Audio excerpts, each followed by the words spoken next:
declare, let 1,000 fall. Let 10,000 of my enemies, accusers, and adversaries, let them fall on the political scene, on the economic scene, on the financial scene, on the social scene, on the spiritual scene. Let them fall. Open your mouth. Declare. Say something.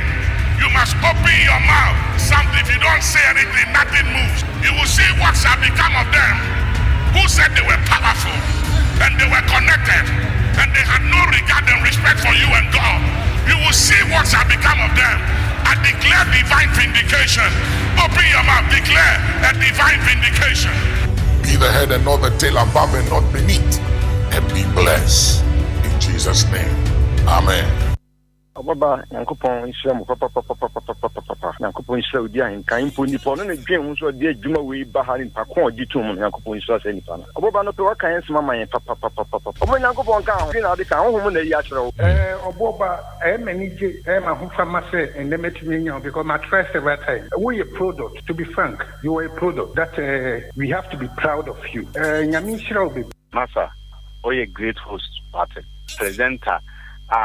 You're unique.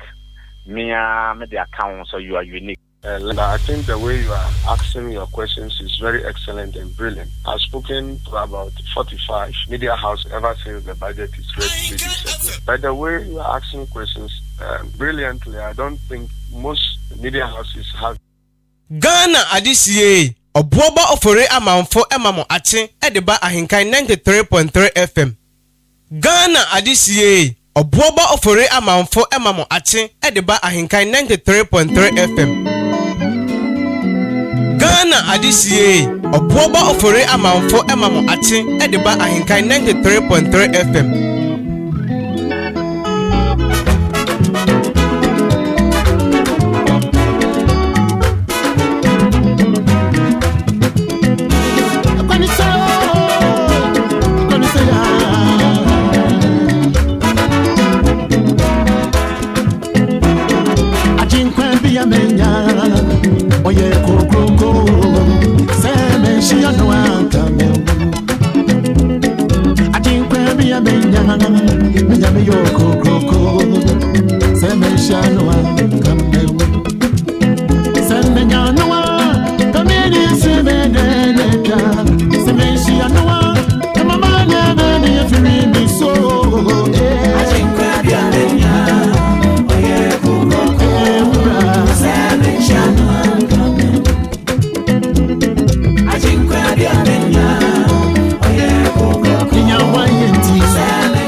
kama mansa tibio mediano she ya me come semenya noa kameni swabende necha semenya noa kama mane bene free so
Obuoba ofore amanfo emamo ate edeba Ahenkan 93.3 FM.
Sincho na beyi waye debia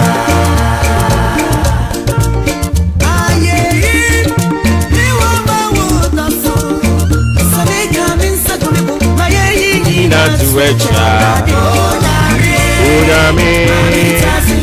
unami meyi waye debia unami mami tasincho na meyi waye debia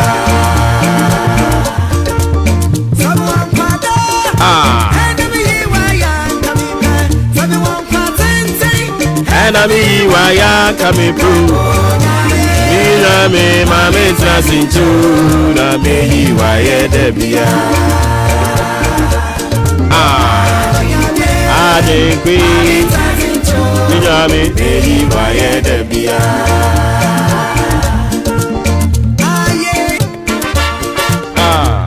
Shaba Shaba Shaba Shaba Shaba Shaba Shaba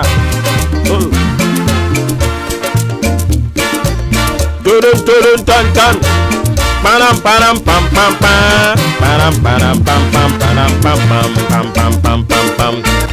So I have seen something else under the sun. The race is not to the swift, or the battle to the strong, nor does food come to the wise or wealth, to the brilliant or favor to the learned, but time and chance happen to them all. I have seen something else under the sun. The race is not to the swift or the battle to the strong, nor does food come to the wise or wealth, to the brilliant or favor to the learned, but time and chance happen to them all. A very good morning coming from my humble self to you. Senior audience, young Kwacha, we are so grateful and we are humbled before him. And any pagina Yanisa, a Radia Maminu or the Achayan Kwa, Yan To Yentia, Yan Sadan Yahuj Mebiasa. I don't think your friend is an undeserving favor. Favor, we know we don't deserve it, but he has given us that favor. He has given it to us. He did not negotiate with anyone. Don't forget, we are broadcasting live from our national studios here, Equia Afrakoma, precisely at Chim Abo Wabo.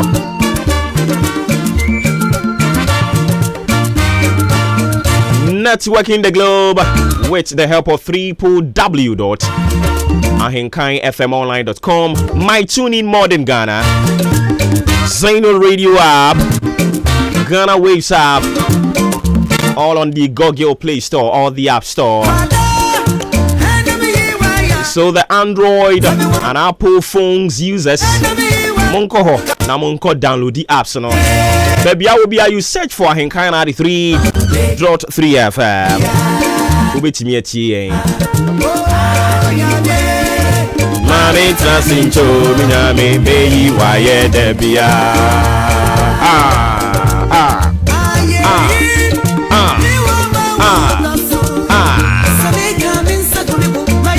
Nina tuwecha Udame Anobena meyi waye. Elunti Brasso, Forgotten Country, we are back on your radio. We are here to do it as we know how to do best. And I Joda, the 4th day of July 2022. And kakra Yami Odieko Odie a first half of 2022, the second half on the Ashasiano. And ne a bosumia a toso and son Neda toso nine as a Duncan Rade. Ghana Adisiye Oboba Ofore Amamfo Emamo Atin Ediba Ahenkan 93.3 FM.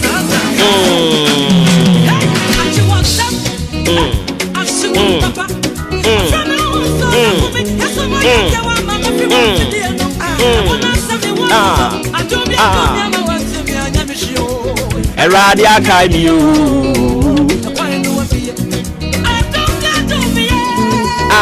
Meja Dumbio Eradia Kai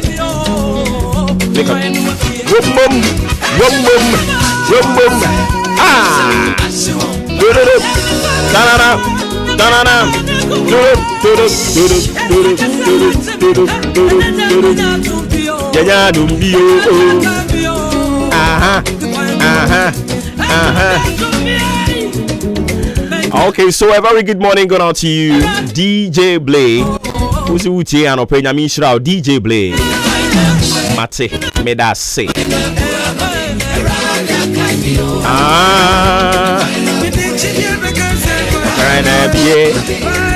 Also for Frank Kwesi in Kansan, one way Mama Mary in Kansan. Masalutu Mwanope. Bejidi se bibi abakode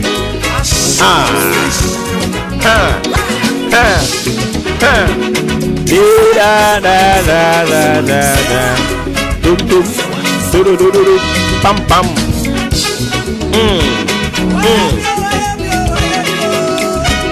Enti weekend na ye kodi ya na sembebre de sisi ye.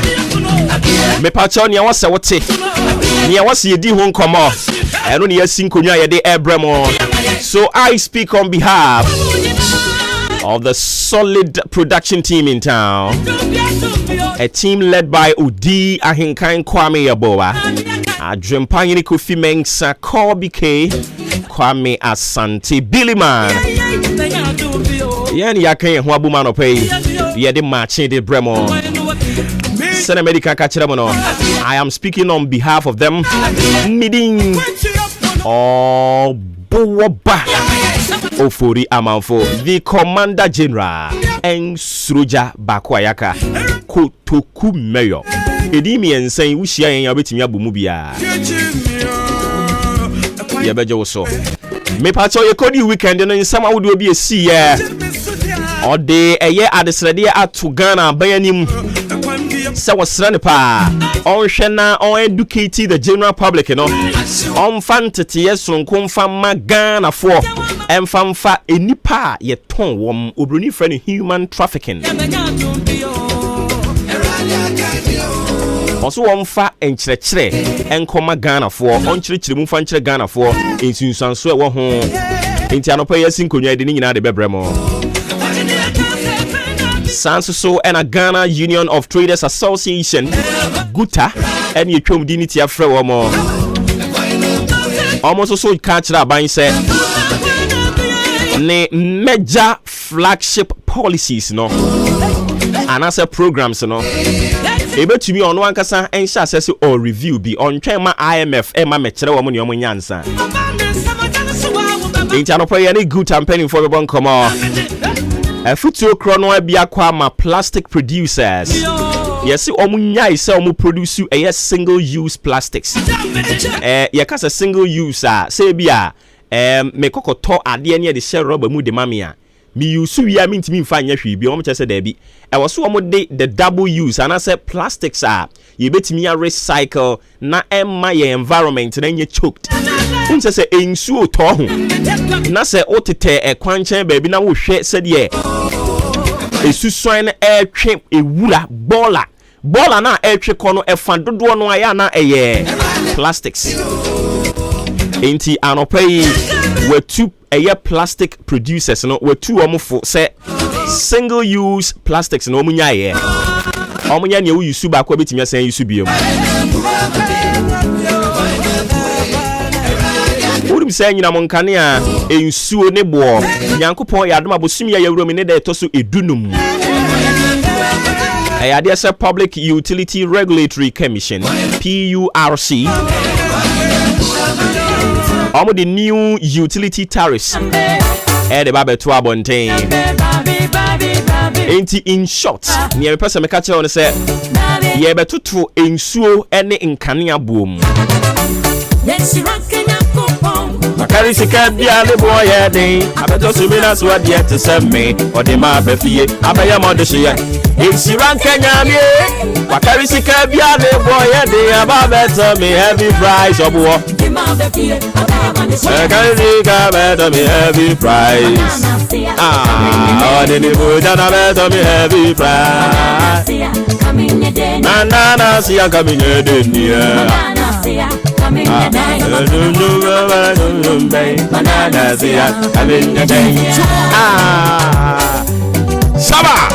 Shaba Guru Dana Unse enkrofo tamuchuku omo peso mu tie se na obo beyi IMF no asembe no beka fa ho na dia waye asida say efiada no before na me be pon no efiada me ba adwuma no say mani breye pa na ensem wa yekeka ye no eno ne ye wo gidi sempani 40 ye eno matu ho anamo enti anopra yi I will react to a President Akufo-Addo directive. Our Diama Finance Minister said officially engage IMF for a bailout. I don't know, we will talk about it. We've built resource personalities. We will go to them and draw from their experiences on the show.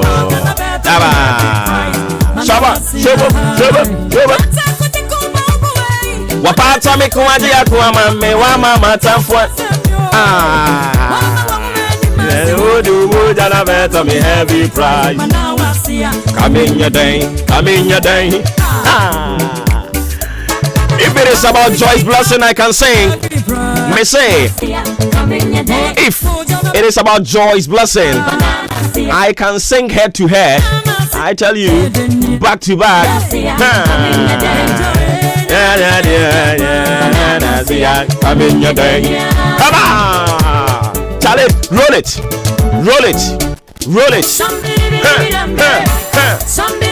Ghana adisiye oboba ofore amamfo emamo something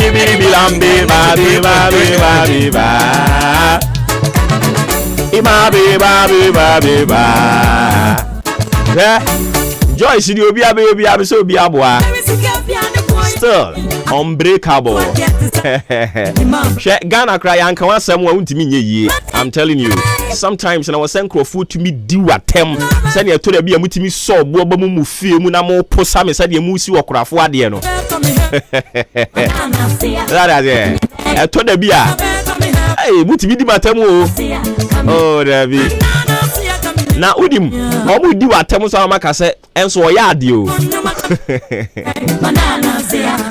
Oze uyi ni nyina afiri mu so o ya ade nso o ka no kora nso o na fi ade na di matem ye anya wo ba ese contract yi kwan na say anka wo dan a wo si na ni gine obo oba nso ye obi ba o obi busuani edi e kokan wo party asem a wudi atem sa na hey madam enso endro ahwe afuni a ukobu na sondem na asida Ghana adisiye oboba ofore amamfo emamo ate edeba Ahenkan 93.3 I don't see Sana Munina Munim Sam Martin. It is, of course, your most authoritative social, political, and current affairs talk show. Fearless and factual. Our core mandate is to produce a well thought through, provoking stories and help shape your understanding of issues making headlines each day. So, Arias, yeah. You per se you brainstorming. Na oye current. So Arias, yeah. So that be also bet me contributing to the development of this country. And only in core mandate, fearless and factual. Niaye kan yenim. Erinti yenye ena. Yes say. Mami pacho. Mami mfa eye ewie mu bobre no. Emfa ntoaso. Mi wie na so ye di asem ni bi dinam. Manana siya kaminya deya. Manana siya kaminya deya.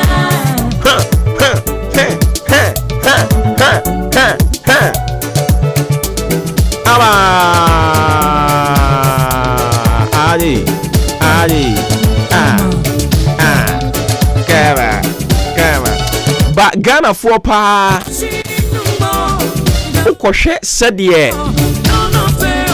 Omwa floody IMF Womo social media handles na na Ghana fui Everyone say IMF yesterday, and then I will read some of the messages. Comment na Ghana phobia comment or IMF one social media handles na sieno. And then I will read some of them for you. About Ghana for so cry minister ni. Bone. Hey. Oh, David. Daddy.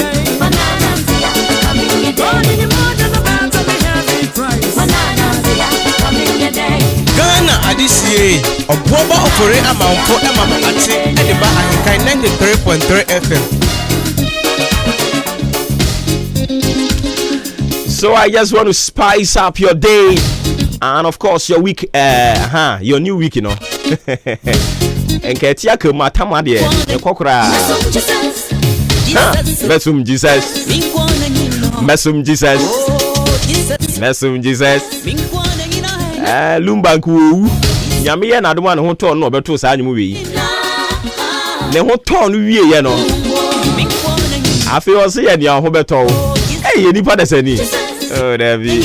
We about to you, my brother, fan for some farmer. Say, Echo. I don't pay what I say in soon. Be pretty way, poor man, tell me I who do only be.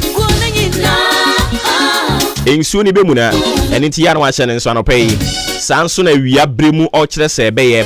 Now, a we are brimu, dear, or just a we are be in tika crack. Now, on an amount 10, 110, or bebo, a poor man, tell me I who do be. Now, your quabium remo, what you say in soon, better.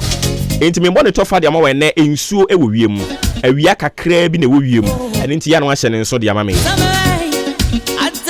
Daddy Lumba ebi kɔ n'ani afɛdi ɔsɛ masum Jesus ne ho tɔ ne wie ɔsɛ yɛ ne ho bɛtɔ saa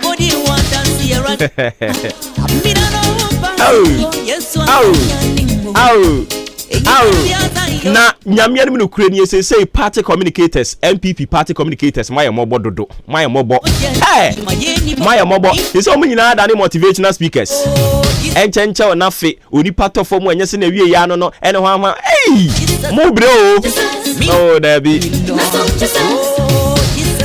wait see a friend on slide number watching you live kwabenya anope kwabenya for ma nyina ache me yiri sam ho ye Ena ofusuhine within a decade there. And now they are meeting abo. I say a very good morning going out to you and the good people of God. I say a blissful Monday to all. Ena odin komo kakra dia fa de bi home nka ho asem wa ha. And into my mwa matwa twene das minimum. Nonetheless, thanks for coming through with it. 2 p.m. or say oh your blessed sun Asante Mampong or can be bredi afa ben ho enso ano pay yes nyankopon ye besom no ayegusu ayeda na se e na wo de politics na kire se wo de ahihye so dendenden za no nyabotre Ghana adisiye oboba ofore amanfo emamo ate ediba Ahenkan 93.3 FM.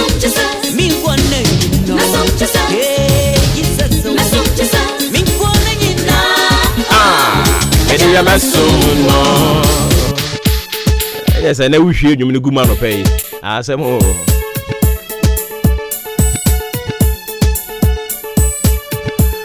okay, me pass out. Now, what you wait, dear, the number yes, yeah. In ye. Yes, Christ in me, the hope of glory.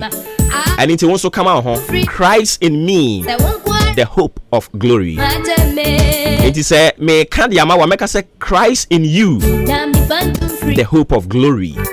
So also come and me also make us say Christ in me, and I said Christ in you, the hope of glory. We know a word that a very common, but how do you understand it? Say Christ in you, the hope of glory. Say na what you say. Or say nyankopon etimimu, mi wo Yesu timimu, and intimi weni da so e de ma nanimu nyama no.